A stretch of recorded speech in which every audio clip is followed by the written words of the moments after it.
அடுத்தது வந்து ஹஷ்ர், அதாவது ஒன்று கூடுதல். ஒன்று கூடுதல் அப்படின்னா என்ன அப்படின்னு சொன்னால், கியாமத் நாள் ஏற்படுது அப்படின்னு சொன்னால் ஃபஸ்ட்டு சூர் ஊதப்பட்ட உடனே தான் என்னது, இந்த உயிரினங்கள் எல்லாருமே இந்த உலகம் ஃபுல்லாக அழியிறதே, உயிரினங்கள் எல்லாமே மரணம் அடைஞ்சிரும். அப்புறம் அல்லாஹ் தாலாக்கு தான் தெரியும், சில குறிப்பிட்ட காலத்துக்கு பிறகு ரெண்டாவது சூர் ஊதப்படும். அந்த ரெண்டாவது சூரில் தான் என்னது, அந்த மரணிச்ச எல்லா உயிரினங்களும் எந்திரிக்கும். சரிங்களா? மண்ணறையிலேருந்து எல்லா உயிரினங்கள் வந்து ஒரு மைதானத்தில் வந்து ஒன்று கூடுவாங்க. அதான் ஹஸ்ர். மஹ்ஷர் மைதானம் நம்ம சொல்கிறோம் இல்லையா, அதான். அப்போ அந்த மஹ்ஷர் மைதானத்தில் வந்து வெள்ளை நிறமான மிருதுவான மரங்கள் எதுவுமே இல்லாமல் மைதானமாக இருக்கும். சரிங்களா? அந்த மைதானம் எப்படி இருக்குன்னா வெள்ளை நிறமாக இருக்கும்.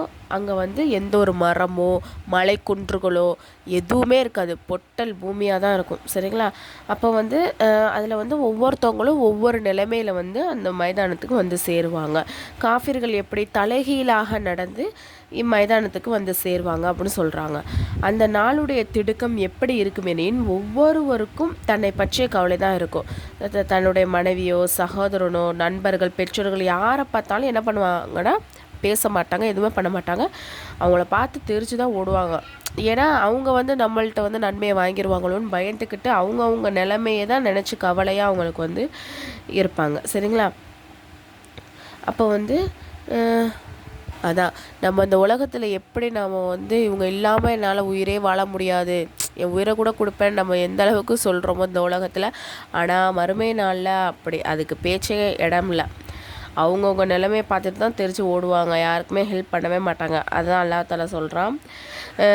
அந்த நாளின் வேதனைக்கு நஷ்ட ஈடாக தன் மக்களையும் தனது மனைவியும் தன் சகோதரனையும் என்ன பண்ணுவாங்க, தன்னை அரவணைத்து கொண்டிருந்த தனது உறவினர்களையும், அதாவது எதுக்கு பயந்து ஓடுறாங்கன்னா நம்மளுடைய நன்மையை வந்து பறிச்சிருவாங்களோ அப்படின்னு நினைக்கிறது. அதே மாதிரி அவங்களுடைய பாவத்துக்கு ஈடாக நம்மளை வந்து கொடுத்துருவாங்களோ அப்படின்னு பயந்துக்கிட்டு தான் ஓடக்கூடியவங்களாக இருப்பாங்க. இன்னும் பூமியில் உள்ளோர் அனைவரையும் குற்றப்பரிகாரம் கொடுத்து எனது தன்னை காப்பாற்றி கொள்ள விரும்புவான். ஏன்னா தன்னுடைய மனைவியோ பிள்ளையோ இந்த உலகத்தில் உள்ள விஷயங்களை கொடுத்தாச்சு நம்மளை காப்பாற்றிக்கொண்டா என்ன மனசை வந்து நினைக்குவான். அந்த நாளில் அவன் விரும்புவது நடக்க முடியாது, அது நடக்கிற காரியம் இல்லை, நடக்கவும் செய்யாது. நிச்சயமாக அது நரகம் கொளுத்து விட்டெறியும் நெருப்பாகும். அது தலையின் தோலை கலற்றுவதாக இருக்கும், தலையோட தோலை என்னது கலற்றுவதாக இருக்கும் அந்த நெருப்பு அப்படின்னு அல்லாஹ் தஆலா சூரா மஆரிஜில் வந்து சொல்கிறான். அப்போ அந்த நாளில் வந்து சூரியன் வந்து எப்படி இருக்கும் அப்படின்னு சொன்னால், பூமிக்கு வந்து ரொம்ப க்ளோஸாக பக்கத்தில் இருக்கும். அந்த கடுமையான அந்த சூட்டோட உஷ்ணம் வந்து எப்படி இருக்கும் அப்படின்னு சொன்னால், நம்மளுடைய தலையில் அதாவது தலை உருகி மூளை வந்து வெளியே வந்து விடும். சரிங்களா? நாவு வாயின் மேற்பகுதியோடு என்னது ஒட்டிக்கொள்ளும். காஃபிர்கள் முஷ்ரிக்குகள் மற்றும் பாவம் செய்தவர்கள் வேர்வையில் வந்து மூழ்கி இருப்பாங்க. அவங்க செய்த பாவத்தின் அளவை வச்சு அந்த வேர்வையில் வந்து அவங்க மூழ்கக்கூடியவங்களாக இருப்பாங்க. சரிங்களா? இப்போ வந்து எந்த அளவுக்கு அப்படின்னு சொன்னால் 70 முழம் அளவுக்கு அது பூமிக்கும் செல்லும். அது வந்து பூமிக்கு வந்து 70 முழம் அளவுக்கு வந்து பூமிக்குள்ளே செல்லும். ஆனால் என்னது, பூமி வந்து அந்த வேர்வையை வந்து உறிஞ்சாது. அதனால் அந்த வேர்வையிலே என்னது மேலோங்கி அந்த வேர்வையிலே அவங்க என்ன பண்ணுவாங்கன்னா மிதக்கக்கூடியவங்களாம் இருப்பாங்க. அவங்கவுங்க பாவத்தின் காரணமாக. இப்போ சில பேருக்கு கரண்டை கால் வரையும் வேர்வை இருக்கும், சில பேருக்கு வந்து கால் வரையும் முட்டி வரையும், சில பேருக்கு இடுப்பு வரையும் கழுத்து வரையும். இந்த மாதிரி ஒவ்வொருத்தவங்க அவங்கவுங்க செஞ்ச பாவத்தின் காரணமாக அந்த வேர்வையில் மூழ்கி போய் இருப்பாங்க அப்படின்னு சொல்கிறாங்க. மக்கள் கடுமையான பசி தாகத்தால் கஷ்டப்பட்டு கொண்டிருப்பார். அல்லாஹ் தஆலா அன்றைய நாளின் நல்லடியாருக்கு தனது அஷ்ஷின் நிழலில் வந்து என்ன பண்ணுவான், இடமளிப்பான். அவர்களுக்கு உண்ணவும் பருகும் ஏற்பாடு செய்வான். அவ்வளோ கஷ்டத்தில் இருக்கும் போது அல்லாஹ் வந்து அந்த முஃமின்களுக்கு என்ன பண்ணுவான், எந்த ஒரு நிழலுமே கிடையாது, பொட்டல் பூமியில். அப்போ அந்த பொட்டல் பூமியில் அஷ்ஷுடைய நிழலை எல்லாம் என்ன பண்ணுவான், இடம் கொடுப்பான். இன்னும் உண்ணவும் பருகவும் ஏற்பாடு செய்வான் நல்லவங்களுக்கு. கியாமத்தில் ஒரு நாள் வந்து இந்த உலகத்தில் நம்ம கம்பேர் பண்ணும்போது என்னென்னா 50,000 ஆண்டுகளுக்கு வந்து சமமாக இருக்குமா ஒரு நாள். கியாமத்தோடைய ஒரு நாள் வந்து இந்த உலகத்துக்கு வந்து 50,000 ஆண்டுகளுக்கு சமமாக இருக்கும்.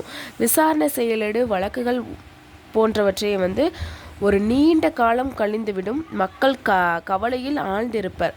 திடுக்கமுற்றவர்களாக முன்னோர் பின்னர் அனைவரும் ஒன்று சேர்ந்து ஒவ்வொரு நபியுடன் என்ன பண்ணுவாங்கன்னா விசாரணை ஸ்டார்ட் பண்ண சொல்லுங்கள், அல்லாஹ் ஸ்டார்ட் பண்ண சொல்லுங்கள் அப்படின்னு சொல்லிட்டு அல்லாட்ட சிபாரிசு பேசுங்கன்னு ஒவ்வொரு நபிமார்ட்டையும் போய் மக்கள் என்ன பண்ணுவாங்களா, கெஞ்ச ஆரம்பிப்பாங்க. ஏன்னா ஒரு நாளே 50,000 வருஷம்னா அப்போ எவ்வளோ அந்த கஷ்டத்துலேயே நம்ம நின்றுக்கிட்டே இருக்கணும் இல்லையா.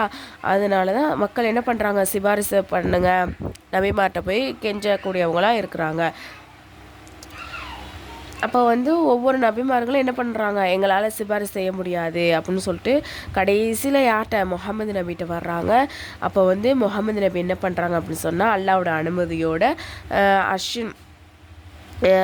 அனுமதியோட சிபாரிசு செய்கிறாங்க. அல்லாஹ் தாலா என்ன பண்ணுறான், கடைசியில் அர்ஷின் மீது தோன்றுவான். பிறகு தான் விசாரணை ஆரம்பமாகும்.